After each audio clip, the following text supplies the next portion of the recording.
Hey Joe, you ever you ever been in a fight where if you timed your hit just perfectly, you did double the damage? Is that is that like a nut shot, Mark? I feel like that's a that's something that's frowned upon when fisticuffs are being thrown, or when you're threatening to have someone catch these hands that you typically don't mean to have them catch them with their crotch. No, no, I mean like purely just like you punched once, but then you hit the right Oh, button and then you punched again. oh, Yeah. So maybe oh, not in person fight, purely just a video game because it's retro review time. yes, all right. And that is, I believe, another week and another RPG, making two retro reviews in a row, RPGs, which, I mean, I'm not complaining about that. I hope no one else is because it's a damn fine genre. We've presented ourselves as fairly well established nerds now, going on 3 years. If you're still listening and this offends you, what are you doing with your life? Yeah. Yeah. I mean, there are the podcasts out there that don't review RPGs at all, I think. So if you're not an RPG person, don't go there. Stay with us You know what's and as enjoy funny an as that RPG.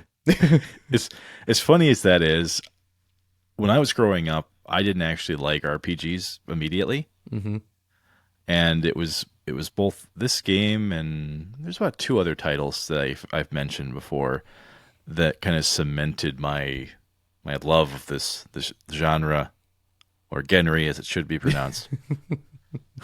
But yes, today we return back to the year 1996. I know we've been here a couple times, but this feels different. hmm I mean, have you been here in the SNES this many times? Or have we Well, gone yeah, elsewhere? Yeah, we'd yeah. I have you think SNES because we haven't talked Genesis yet. The we the talked Goldeneye. 64 is a thing of the future yet. Yeah, it come hmm out pretty close though. I mean, Yeah. because 96 for the Super Nintendo. We talked about this last year, actually. hmm How this was kind of the end of the It's true. platform. We were kind of, yeah, like the lifeboats were filling up, women and children hmm first, and they were heading on over to the Yeah, Nintendo 64. that's right. I mean, and if you are not familiar with this game, if you check out like pictures or YouTube playthroughs, you can really tell that this game is has pushed the graphics of the Super Nintendo to its absolute limit. And we talked about that a little bit, didn't Yeah, we? we With did. the Donkey Konging hmm countrying that we did last season. Sorry, that's just usually when they create words, hmm it's a combination of several, not just inging on the end of every single hmm one. But yeah, I'm sorry, it's not my best. But hmm this was an interesting progression on the Super Nintendo. How we ended up getting essentially just more processing and RAM chips just kind of jammed into those cartridges, and and then but you ended up getting like better textures and hmm just better looking artwork. And we covered this ad nauseum about literally the chips they were using at this time period. So hmm we won't bother you with that today, Yeah. or maybe we will. We'll see what happens. Maybe focus on the fun and not the technical side. You never know. We could Yeah, go we get anywhere. nuts. Yeah, we'll get nuts. Right, son. Now you want to get nuts? Come on. Let's get nuts. Like no, no, no. Like this was, I loved this game the hmm moment it came out. I loved it then, and I've come back to make love to it annually ever since. What about you? This is one where you definitely have more experience with it than me, because like I've explained before, that in my household the Sega Genesis is what the boys got to play with, and my sister was given the SNES, and I rarely went in there to venture into a very pink carpeted and pink painted room. It was just too much on the eyes. Just it was an eyesore. I don't know how she did it, but anyway, I wasn't gaming in there. So my experience with this game was mostly like going to visit like my brother's friend, and not in a scenario where like we were all friends. It was much more like my brother asked our mom if he could go somewhere, and she's like, "Sure, take your brother with." And to appease me, I was put in front of the Super Nintendo while they did other things. And one of the games that was there, after this very long side story into how I played this game, was Super Mario RPG. And this is where I got to play it and enjoy it. Even though You may have limited time compared to how much I've played it. Mm-hmm. I think we can both agree that this was one of the more unique ways of utilizing Super Mario in a Oh, video yeah. game property. And this is saying something, considering he has a wide breadth of, I guess, genre experience. Because like this guy is living it up with parties. He's karting around. He's painting stuff. He's a doctor. Like he has done a lot of shit over the years. And they're teaching us god dang history, man. Time Yeah, traveling. it's true. He also taught us typing. So He did. Mario has done basically all the things for us. And it came to a point in his life where there's like, you know what? RPG. Let's have him give it a go. Because why not? He's done all the other things. Yeah, I mean, he's like that one porn star that's a doctor and a plumber and electrician. Just, just ticks all the boxes. But this is the literally the reality of what this game is. So back in the day, the Final Fantasy experts over at SquareSoft, who are nowadays just shaved off the end of that. Just Square. Yeah, It's Square now. It's going from Puff Daddy to P Diddy to Diddy. We went from SquareSoft to no, we're just Square. Well, you don't want people to see SquareSoft and think, man, is this a nerd with ED? Like, what's going on here? No. I mean, we definitely want to go into the it's hip to be a Square territory. And if you're old enough to remember that, you have come to the right podcast. Yeah, you sure have. Which we, I'm not going to say that we're not products of the '80s. You and I remember a small portion of the '80s, but Tail end but of not it. enough. No. Not enough to carry the fashion of the '80s into the '90s. We weren't that old. Yeah, but back in 1994, Joe, we ended up having SquareSoft and Nintendo talking to each other. Okay. Long story short, in this room, there was a lot of yes that went back and forth. Lots of yes. I imagine lots of finger guns too. Just Yeah. Yeah. Probably. I would say so. I mean, obviously, these are the blokes that created Final Fantasy and Super Mario. So there might be something, who knows? yeah. But our And boy this- Shigeru Miyamoto, once again, just calling shots and, basically saying, give me my money. So that's what we got going on here. Yes. Yeah.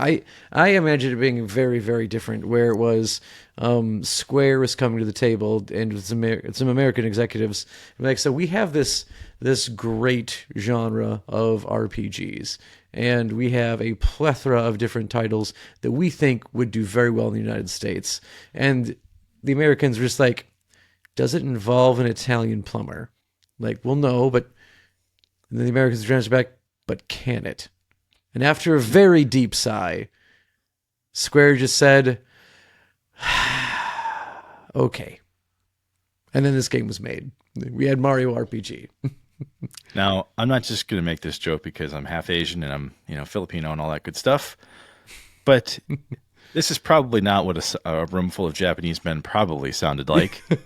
Okay. However, what I've kind of labeled this period in video game development history was basically down to this. Squaresoft approaches Nintendo, and we're going to boil down the words to, so we need to make an RPG that will actually do well outside Japan. So Nintendo's like, I feel like we've got somebody with some brand recognition, not quite as much as, like G.I. Joe's Cobra. Maybe on par. But anyway, we got that. We can help you. And they're like, all right, cool. Yeah. Well, how about we take some stuff from Final Fantasy, and then before they can even finish that sentence, Nintendo's like, profit. Bones, baby. Like you had a full-on step, like phase 1, phase 2, and phase 3, all spelled out for you. No questions whatsoever. Who needs to take notes when they're that brilliant, right? Step 1, Mario. Step 2, add Final Fantasy. Step 3, profit. Boom. Done. Win. Dude, and there's a reason why we're fondly looking back to it tonight, because I mean this is one of the most iconic RPGs of the era. I would be willing to say of the last 30 years, but I'm biased. Some people may not agree with that. But either way, Hmm. there's a reason why this is enduring. I say that word a lot, mostly because we get older every day, Joe. Yeah, we do. It's true. Yeah. Hmm. But I feel like this game is enduring. What do you think? I know I do too. Obviously one that I don't have access to anymore. Um, but as someone who appreciated the game when I played it, and when I played it, like I played hard, Mark. Like it would be 3 solid hours of me staring at a screen, so that way my brother and his friend could actually go off and do the things that they wanted to do. So this is something that like they grabbed me right when I was younger, and it's not one of those things where you look back at it and you wonder why you watched it or why you played it. There's a lot of children's programming that we watched that I'm sure our parents are scratching their heads like, these kids have got to be idiots. They're enjoying Hmm. this. And then you're like, no, it's the greatest thing ever. And you grow up and you look at it again, like, God, I was stupid. This isn't one of those. This is not one of those. Because there are enough of like the elements in a traditional JRPG that if you like that, like that genre, like they're always there. And to me, that old style of like turn-based, the isometric style of combat, like that's there throughout this. So if you like that style of game, like you're just going to enjoy Super Mario RPG no matter when you pick it up. And we already talked about this a little bit, how you've obviously got a very big difference between graphics Mm-hmm. by this in-house Nintendo made game versus some of the others that you saw from the same era, because this game was in development for the better part of like 2.5 years.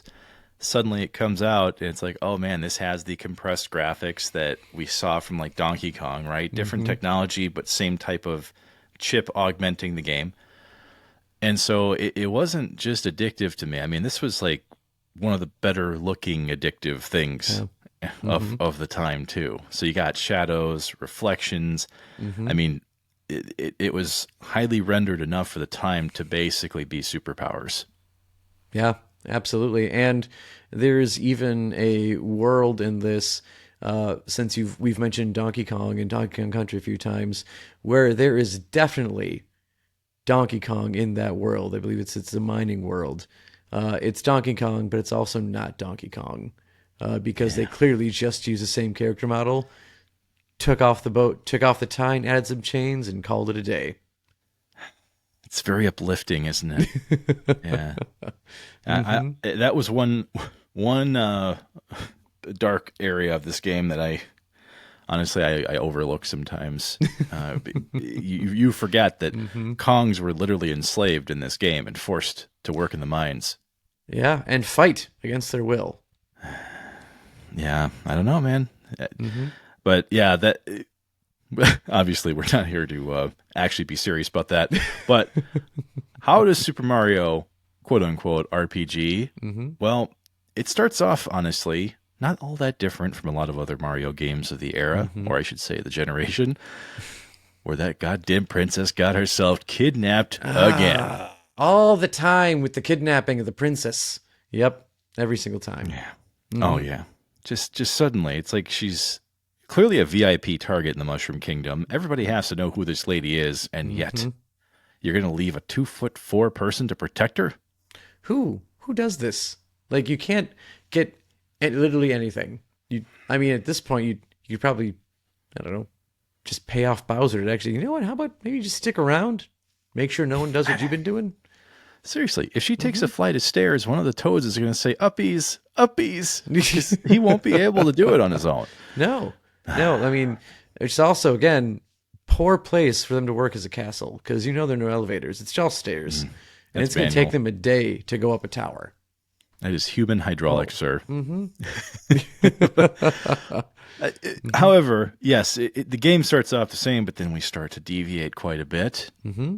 And this is where I found something funny, because even though Bowser is clearly the guy that they want you to be familiar with as the bad guy Mm-hmm. from all the other games, that changes pretty damn fast. Very fast, and I would say that even though we have that familiarity of Princess Toadstool being taken, very quickly when we find out that you go to fight Bowser right away, which, normally not a thing in a Mario game. You got to take a warp tunnel, get a whistle or two to really find your way to Bowser fast. In this way, in this game, you just start off with Bowser.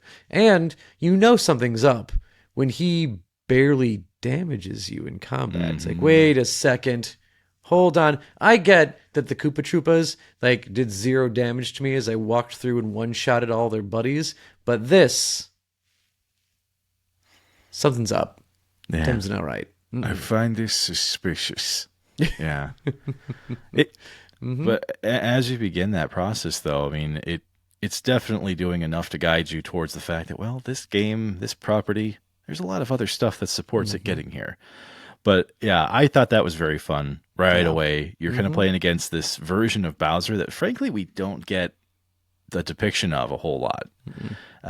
Before this point, I mean, yeah, he was on the Super Mario World, and obviously all the predecessors to that, precursors to that, I should say. And it's pretty clear that this Bowser, through his dialogue, is either maybe not as good at project management as he thought. But it's pretty clear this is not the bloodthirsty, typical 80s villain we're used to seeing, is he? No, I mean, at first, yes.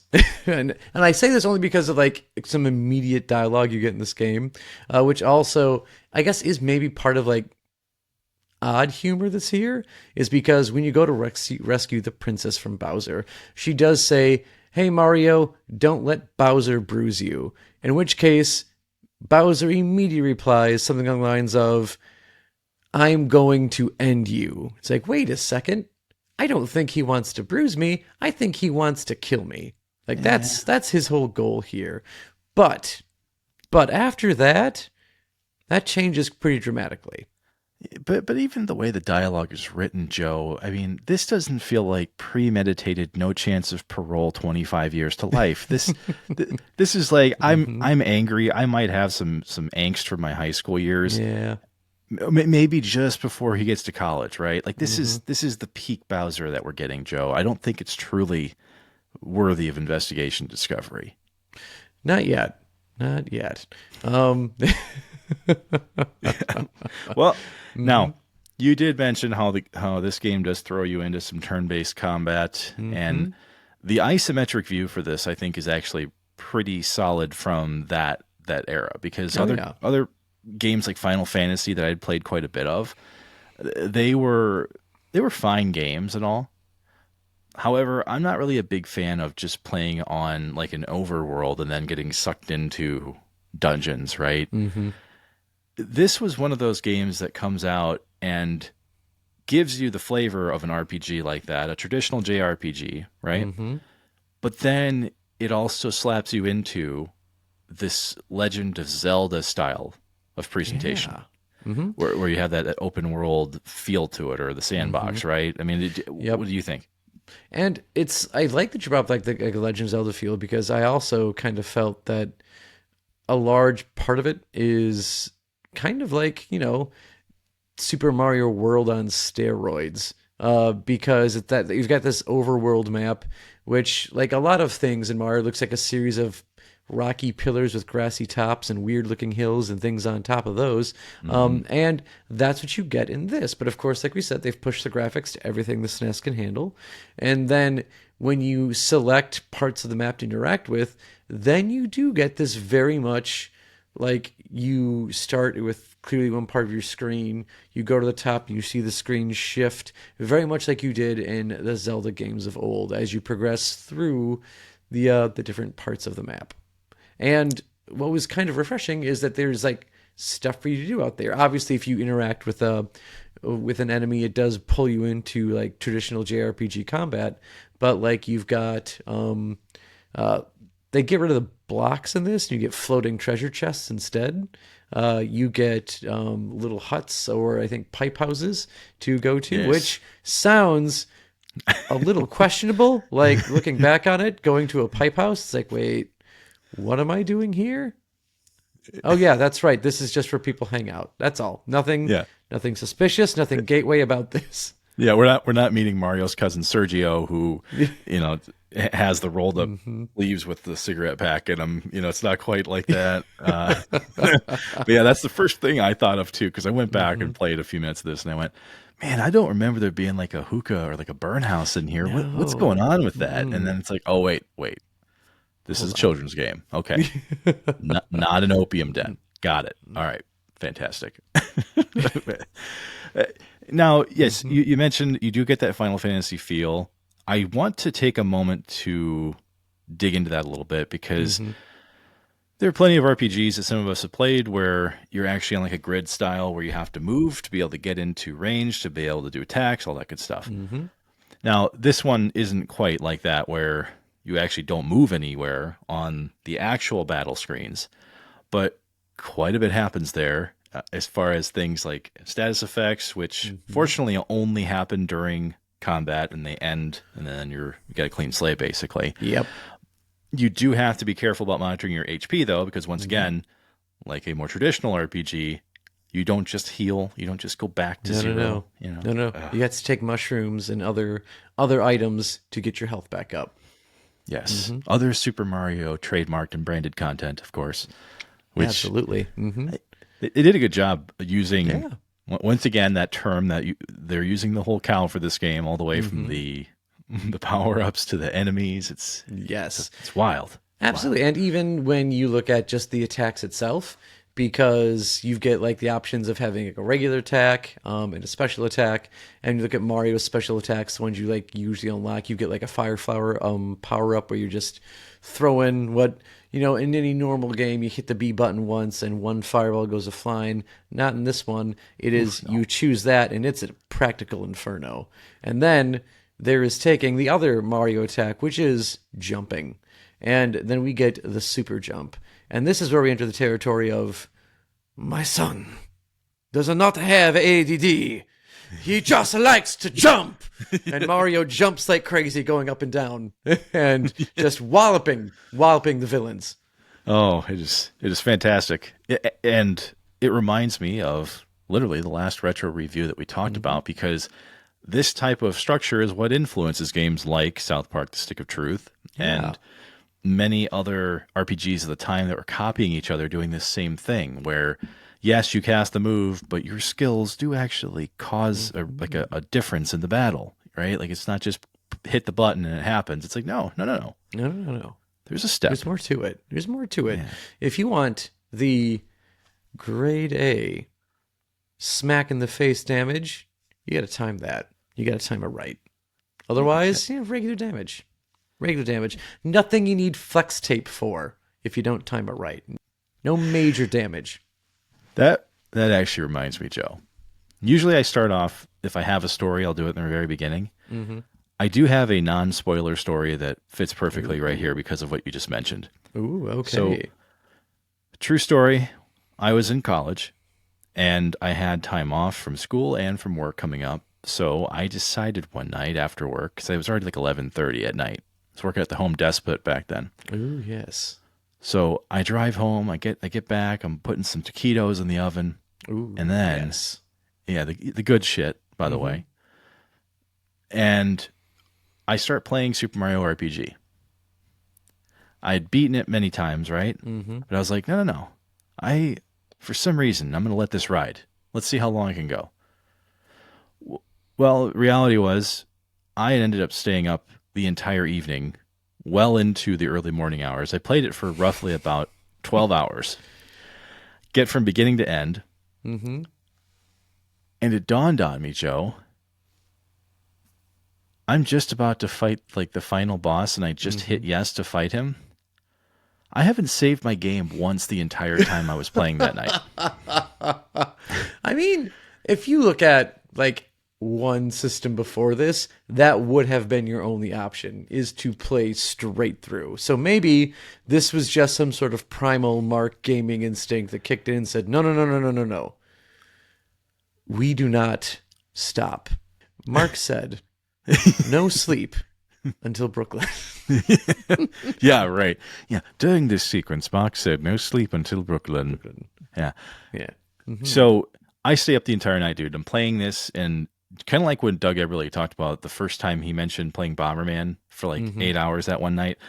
There was all of the screens were like panning. I had the flag waving behind me and the metal playing and all that. Oh yes. Suddenly, though, the music starts to die down a little bit. Right, like Mm-hmm. the American Eagle, all of a sudden it's shutting its mouth, and I realize I am down to Mario, only Mm-hmm. Mario. I'm completely out of inventory items, and I don't have anything I can do to heal myself. I have literally one HP left. Mm-hmm. Okay, so the only move I really had left is just the base, the 1-2 punch, basically. Right, Mm-hmm. I miss the second hit. I only have the Oh first hit God. is all I have. It's all I have Mm-hmm. left, and that's enough to defeat the final boss. Yeah. Oh my God. This is South Park when Randy is like fighting other dads at baseball games, and he is like just shot and like obliterated against Bat Dad, and he's just sitting there like black eye, like just barely hanging in, going, "I didn't hear no bell," Yeah, and then, and then just dude, gone. the stakes were as high as they were ever going to be because I didn't even know what would happen if I died because I hadn't died. I hadn't died the Mm-hmm. entire last like 11 hours. So here I am going, if I die right now, does it make me reload from my last save, which would technically be 10 and a half hours ago? I I like you think like, what would you have done if that was the case? Suddenly, like, yeah, okay, there's a save point, and you're back in the fucking Mushroom Kingdom. Just Yeah. Yeah. That would wait. have been all. Oh God, no. And that could do that, and that could have almost happened to me. And I Hmm. from that after that gameplay, I went, I'm going to save every time I see a box now. 'Cause I'm pretty sure that's what Hmm. happens. It makes you reload from your last save, which would have absolutely screwed me over on that one. Yeah, that would have been Yeah. bad. Hmm. Yeah. But you know what I didn't feel screwed over by was the game having all of these unique locations that you get to go visit that they don't all appear in, other Mario media. Some of it never appears Hmm. again. But you have like your standard monster, your Mushroom Kingdom, right? Yep. And then you kind of move in between all these little cities that, once again, homages to all the characters that you're aware of Hmm. from Mario 1, 2, 3, Mario World. Unfortunately, there's really no Dr. Mario references here, Joe. No, no, no. I mean, it is a position that they tend to want to make us all forget he ever tried. I'm guessing because of a really bad malpractice case that we just really told by Nintendo that this didn't happen, and we do not remember Super Mario. I mean, I'm sorry, Dr. Mario at all. Super Mario, we always remember. Doctor, no. Mm-mm. Not so much. No. But that's what I loved about this game outside of the fact that I was really starting to love RPGs, but then really started to love how they translated the world of Mario into, a role-playing land. Because for a game of this time period, it was actually really cool to have certain things you could go search out in the game itself that you would hear as dialogue from other characters that were Hmm. walking around, right? Like there's the dad that if you help him get back into his house, he will literally tell you that where the secret location is of a group of chests in the forest, right? Like Hmm. so it's like when I was a kid, I didn't really truly appreciate that yet because other games at this time weren't giving you clues and Mm-mm. things like that to kind of lead you down like a specific path. No, no. I mean, you're really getting kind of like your pretty much standard like NPC talk. You're walking around and you've got the mushroom little toadstools who are supposed to be defending the Mushroom Kingdom. They're just over there like for the peace of the kingdom, and that's all they got. There's nothing like that. I mean, you do have some standard NPC talk like that, but like again, most other things, it is like you do like the side quest, and you may get like a quick, hey, here's a little item for your time and your troubles, or here's a rupee or two, or maybe you just did that out of the goodness of your heart. So when you get to get little added things like this, it's stuff that I think Nintendo like kind of went out of the way of to make sure that the players enjoyed the game, because while you do have these RPG elements, I think still very much at its heart, it is still very much just it's a Mario game. And they want you to be able to enjoy the genre, but not at a like stupid rate of difficulty where you feel like you're like there's no hope after a certain point, unless maybe you're down to 1 health and no save points. That is a level of difficulty that Nintendo did not intend for. They gave you plenty of save points, but you did you. Yeah, I did mean that. Yeah, but yeah, I would say for this game, as far as like exploration goes, like most Mario games were known for having maybe like a panel that you can walk behind that you didn't maybe see, right? It's easy for you to overlook that. And the attitude of this RPG is actually oddly similar, where you can go pretty linear most of the gameplay, right? Mm-hmm. And there are certain characters who'll walk down a certain hallway, so you know where to follow them, that kind of stuff. If you actually are curious, though, as a lot of gamers who play RPGs tend to be, since at most things can be opened and sold, this game did a good job of giving a secret if you really felt like tracking it down, but not as tedious, like you mentioned, let's say in like a Final Fantasy game where you have to dodge lightning bolts 100 times consecutively in a very specific part of the map, otherwise you don't get a legendary weapon. Oof. A little bit different than that, Mm-hmm. right? There's payoff, and there's not like a crazy time investment to get to stuff. So I thought that was refreshing for an RPG. It made it accessible. Mm-hmm. Yeah, I mean, you've got those refreshing elements, and then of course you've got kind of an addition onto the Mario like lore that wasn't really even there before this game, because like you have like cool things like the explanation of Rainbow Road and why it's there and what's going on around it, because before this it was just a world that had a boss at the end. After this, it's a place where if you time a jump right you can skip a majority of it. But this was a game that really opened it up by telling you that this is an area where actually the wishes of the Mushroom Kingdom and basically everything in the Mario universe goes to, and they come back to the world in the form of falling stars. So it is something that is very like classic like JRPG lore styling added into the world of Mario to give you a greater experience and love for the world that it's in. Yeah. It's like, hey, you know that effect that Mario gets when he basically eats the star, but it turns out it's like bath salts and he just starts seeing flashing colors and punching everybody. Mm-hmm. Well, it turns out there's a reason for that. And I did think that was funny that they do that. It's building on something that you didn't know you needed it to be built on. And, you know, when we've played games like Mario Kart and you're like, yeah, there's Rainbow Road. Why is there Rainbow Road? Like, what is this doing How is here? there Rainbow Road? What is there Rainbow Road?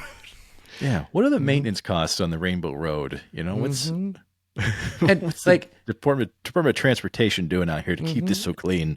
yeah, and what happens if there's a pothole on this thing? What does a pothole even do? Like, is that just a crack in the road, and heaven forbid you just fall through because no one actually maintained the pothole well enough? We don't know. Yeah.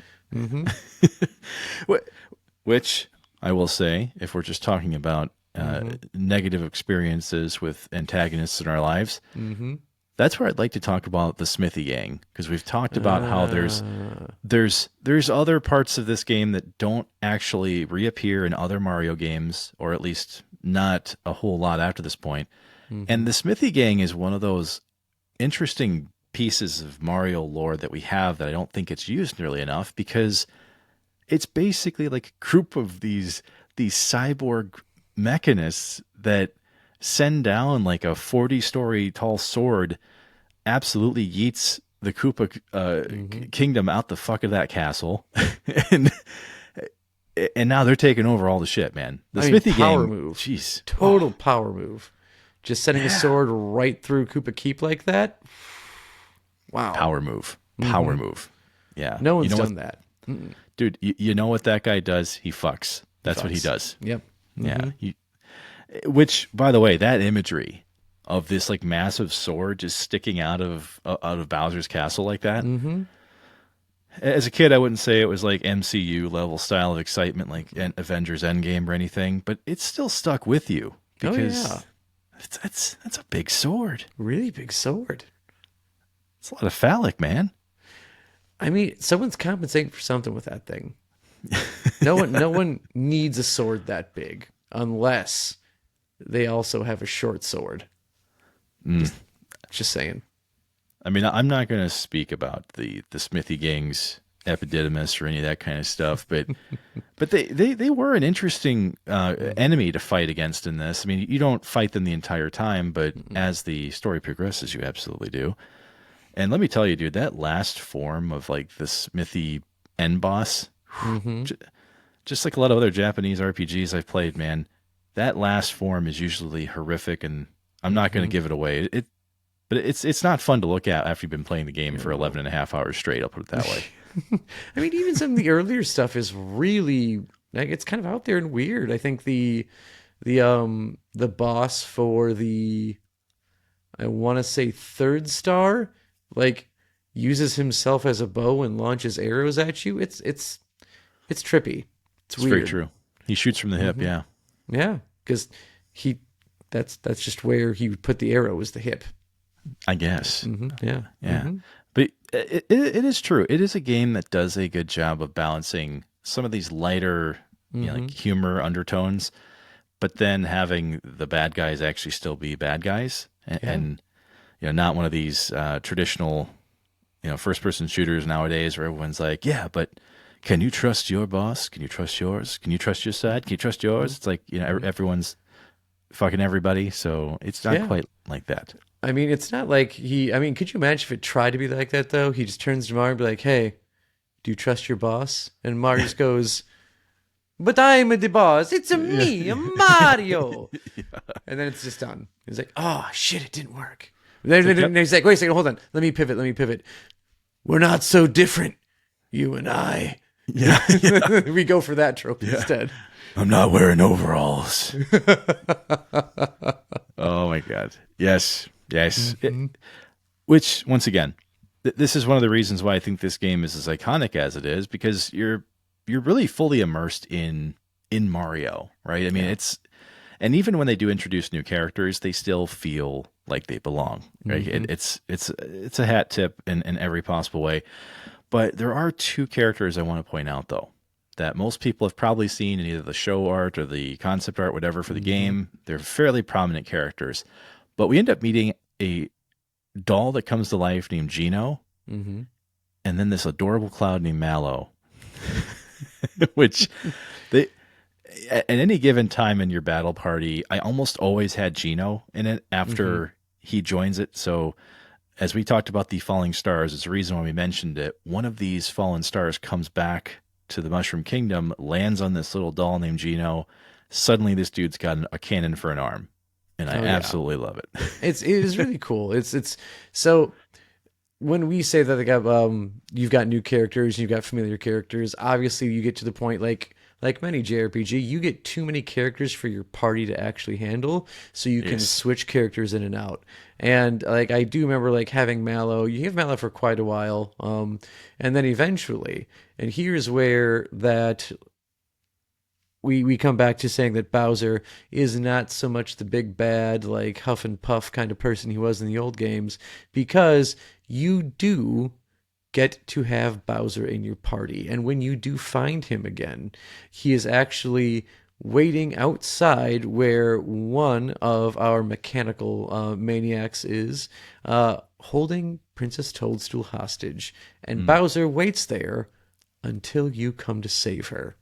And that's what he was waiting for. And then he's like, never mind, go back to Koopa Keep. Forget you, Mario. I'm too cool for you. I'm the villain. And then he leaves. And the door to basically the keep holding Princess Toadstool is locked.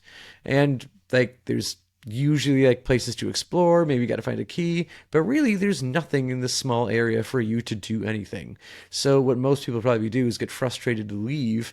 And as soon as you come back, even if it was like a second after you left, Bowser's like, oh, hey, you're still here. He comes in, bashes down the door, and now you're best buds for, the rest of the game. And this is where Mallow got looped the fuck out of my party. I, Like, you're done. yes. You're cut. Yep. Hmm. Yeah, but there was a reason why I would typically keep Bowser around because Hmm. there's also a part of the sequence when you're climbing this tower that you come across one of the chomps, the block chomps, right? Hmm. And you go up in this part of the tower, and Mario tries to jump that way, but he can't because the chomp is aggressive and tries to bite him. Well, this is where Bowser does like a very like reminiscent of the new Super Mario movie Bowser Hmm. kind of move. He jumps up there and he's like talking to the chomp, which I'm assuming in their language, whatever. And then he says back to Mario, he's like, "Hey Mario, she's shy. I'm trying to help her get loose of this chain. She says she'll leave, right?" Hmm. And so Mario's like, "Oh, that's right, because she's one of your constituents. Okay, Yeah, that makes sense." absolutely. Hmm. Well, then you're standing there as Bowser's looking at you in silence, and no one's saying anything. And then he goes, "Mario, could you turn around? She's really shy." So Mario turns around, and then suddenly Bowser can use that chomp as his weapon, and it was so freaking hilarious. It's like, because I'll admit, when I was a kid, I was like, I don't really understand what this is all about. Mm-mm. Now I'm like, oh yeah, I Yep. totally get how this could be weird. We're making it weird. Okay, Hmm. yes, I like it. So I like it a lot. Yeah. it was personality. This game Hmm. had it, man. So that's why I think they did a good job with it. Was the rest of the game is still, pretty serious for Oh, a yeah. Mario game, Hmm. like you feel emotions back and forth. Yep. But when you see that Bowser can be used in this capacity, Hmm. for me it changed my entire viewpoint of him. I'm like, I don't care if he's hiding an axe behind a bridge that's got lava running underneath it. I don't care. Hmm. We can work through that. Okay? I really do after this. I mean, even then after this, you start to wonder, like, you know what? He left the axe there on purpose. He wants you to have a chance. He's Yeah. giving you something. He didn't have to put it there. He could have chucked that into the lava, and then you'd have no way of really beating him. But he's like, no, no, no, no, no.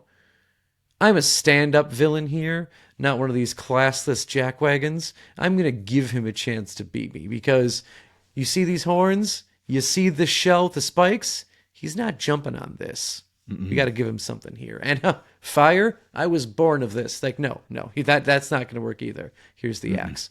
Ain't no one. Hmm. Ain't no one. I mean, it's either that or bullets because they're really his only weakness. But that's not this kind of game.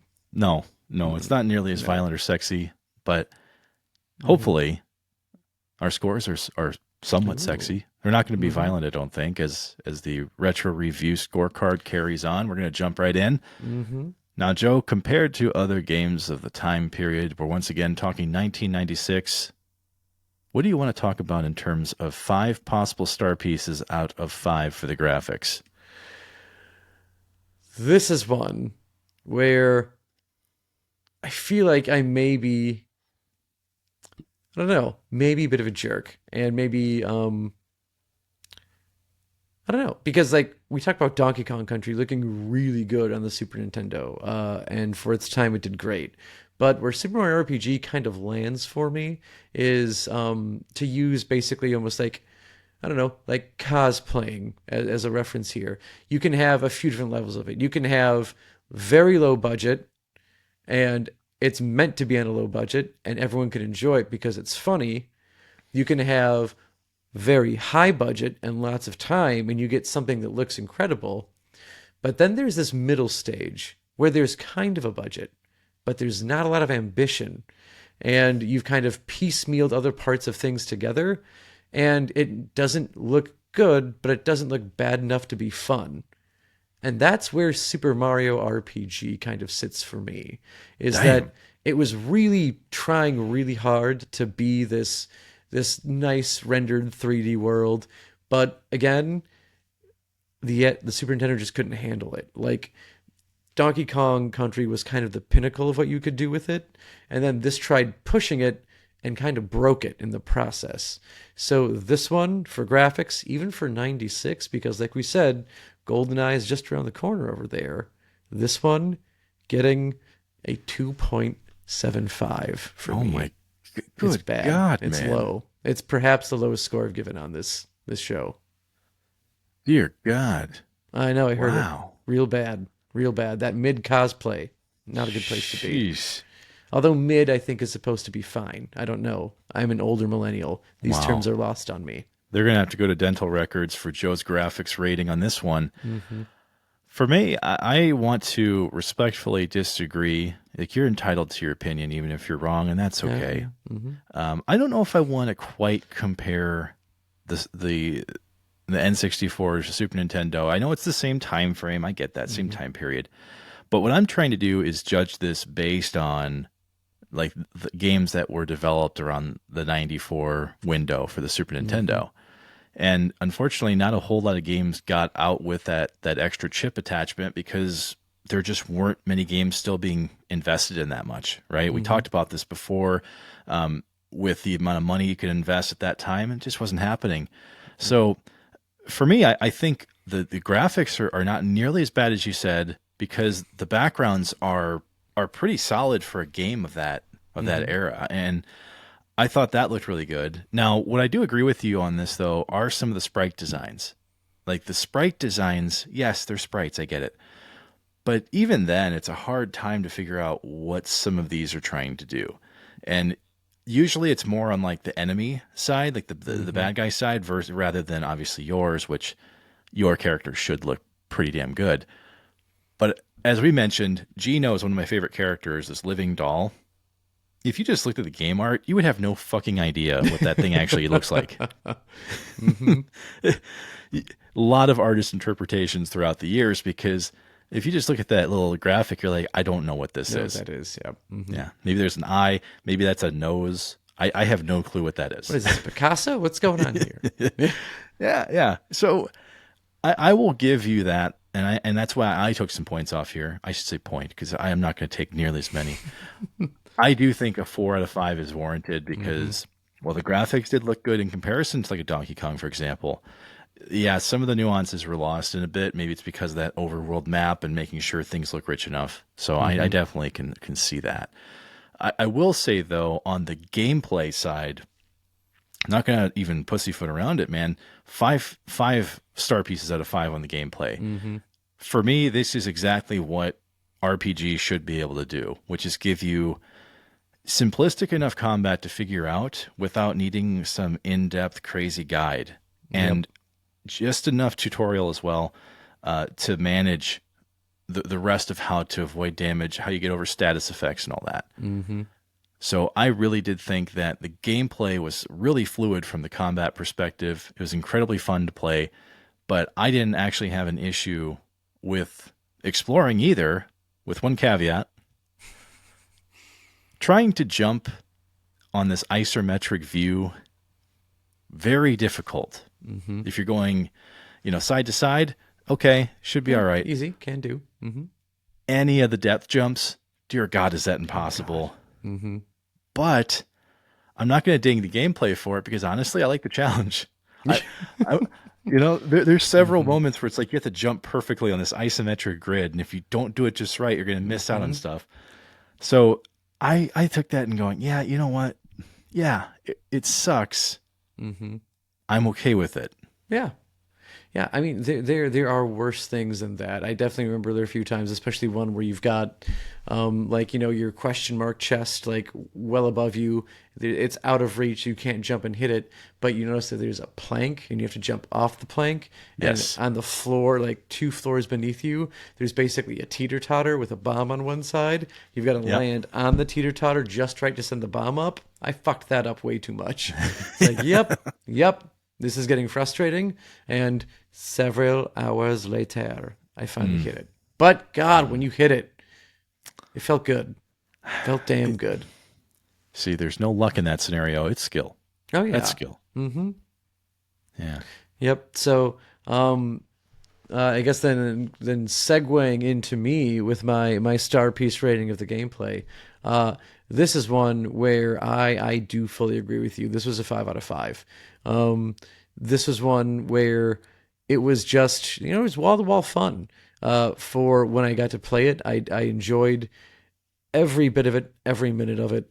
The characters are fun enough. There's, like we said, little bits of humor throughout. There's plenty of side quests to do while you're playing. The main quests are fun. They're great. The bosses are kind of like this perfect amount of challenge to like defeatable like ratio, if that's a thing. Um, at no point do you feel like it is too easy, and there is always some stake to it. And obviously, like, I mean, I've died playing this game and had to go back from save points. But like after that, like it's like, all right, this is where I fucked up. I can go back and make it work, and then you usually do. So it doesn't feel like it's like an insurmountable challenge, or that it's hard for the sake of being hard, for that reason. And this is where like even like it's the game is it feels intuitive when you play it, because throughout the game like you have the opportunity to basically have it do like smart tutorials where you can kind of pick and choose like how you get taught how to do things. You can shut them off completely, and if you do shut them off, and like because like I don't read the instructions and I don't want to waste my time on someone telling me what to do, because no one tells me what to do. I just play the damn game, Mark. And that's what I did. I played the damn game, and I feel like if I missed anything, I didn't notice it. Like I picked it up. I was able to do everything I feel like I was supposed to do, and which also just adds to like the fun playability of this game, is that you can just pick it up for the first time or for the sixth time and enjoy it just as much. So, so is that going to spill into your replay value then? Because I mean, that's pretty So high praise. it is. And this is one where I feel like it's hard for me to do it because I replayed it in 94 and 95 and I haven't touched it since. And Oh, not dear Lord. not because like I hated the game. Obviously, I loved playing the game. It's just that, you know, don't have a Super Nintendo. I've never owned one. So like I just haven't had access to play it, and I'm too cheap to find it somewhere on the Switch apparently and find it that way because it's not on the free Super Nintendo emulator. So I don't have the game. So this is one where like based off of like me playing it, um I'd probably give it a 4 just because like it was one like going back to that friend's house and playing it. It was a thing that I usually played until he let me borrow like Pokemon Blue. Mm. Um, and even then, Pokemon Blue was literally just given to me because I already had Pokemon Red and I needed to complete the Pokédex. And there may have been a conspiracy among my friends to make it be so I'm the last one to complete the Pokédex. Yep, yep, it happened. I'm aware it happened. I do know the plan, but can't keep me down. I beat everyone to it. I completed the Pokédex. I got Mew, well, underhandedly. Doesn't matter. I won. All right. Four Well, 4 stars, as I yeah. say, for replay value. Yeah, no worries there, man. Hmm. I think from the replay value standpoint, I give my rating with one of the very few caveats to other people. I'm not going to let my Hmm. enthusiasm go full on homer mode here. I know that not everybody enjoys RPGs the same way. Like there might be someone who's like, "Oh man, I did love that game, but I'm not huge into RPGs." Hmm. And I would say from a replay value standpoint, I wouldn't give it a perfect score. I'm going to give it a 4.5, damn near close. Hmm. But I'm going to dock it just because of that fact. Like you may not be someone who wants to replay a game more than once. Now, the reason why I loved being able to replay this game, because like I mentioned, I return to it annually. The Hmm. reason why I love to come back to it is because I will change my party. You know, because the leveling in this game is really fun. Like you can, if you have a character that you've maybe leveled a bit more and carried with you for longer than another one, you can still recover pretty quickly if you want to max out somebody else and give it a Hmm. shot. So that's one thing I will say, that it's really flexible and fun about this. But I truly do love taking a different party, trying to play that way, and seeing how far I can get. So that's why I give it almost perfect, but may not be for everybody. Now, once again, Joe, this is the that one metric that we Hmm. always mention because it can dive bomb a game. Yeah. And that, of course, is the music Hmm. of Super Mario RPG, whose composer was actually named Yoko Shimomura. Now, Ooh. I will say that Yoka did a bang up job on this game. She even said in the years that followed that this game was a turning point in her career. Okay. And I agree with it because in RPGs, man, the music will drive you nuts if you play it for like 11 and a half hours in one evening.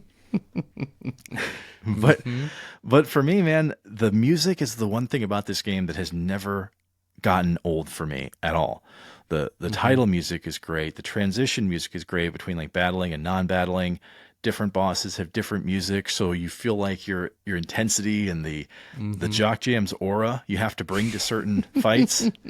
Yep. So they did a really good job with the rise and the falls on that, and even the soundtrack after they released it was like award winning. So for me, this one absolutely hits the high mark of a perfect score because in a Mario game, the one thing you cannot fuck up is the music, and they did not here. It is fantastic.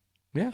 I am not going to be as gracious as you. I'm also not going to be as hard as I was on the graphics. So, this is one where, like, again, like I loved like the bosses having different music, the worlds having different music, but this one where it kind of hurt me, honestly, was standard combat. Like there is something about getting like the same combat music over and over again, and I mean music is an art is subjective, it works for some people, but for me I feel like the combat music was more playful than it was like energetic and fighting. And I get that's also, it's a Mario game because that's part of the package, that's what you're going to get.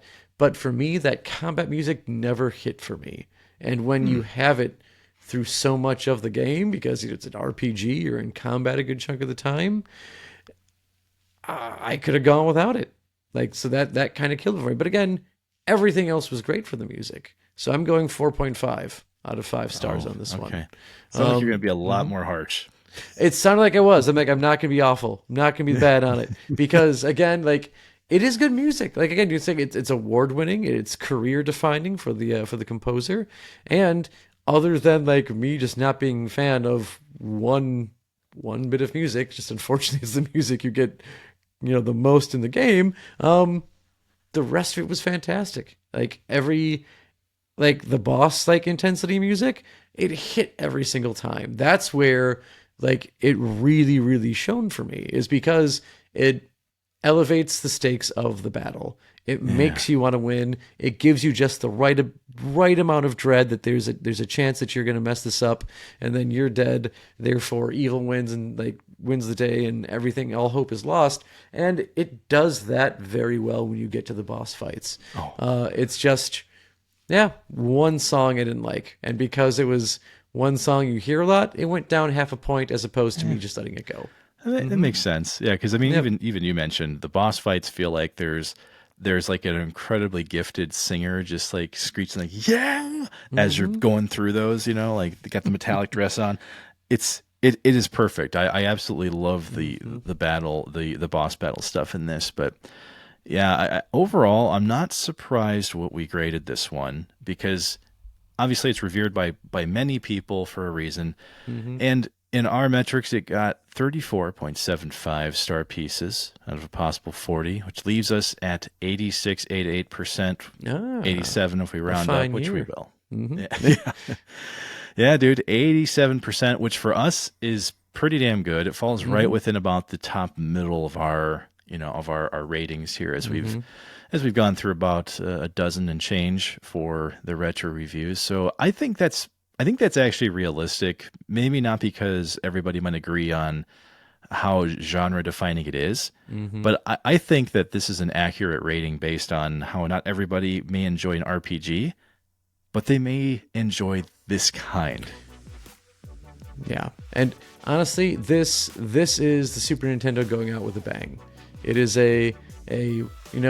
we've got one last job we're gonna do, and we're gonna get a team together. That's this made for the Super Nintendo. And on that note, I think we can thank you for listening to this episode of Digital Dissection. And as always, we appreciate all the Dissection crew does for us week after week. Your support goes a long way, and if you happened upon this show by accident, why not drop us a review or comment on the show? Heck, maybe a falling star full of wishes. We also love hearing from you, so feel free to message us over at digitaldissectionpodcast@gmail.com. We welcome your ideas for future shows and, well, anything else you'd like to talk about. And until next time, keep on dissecting.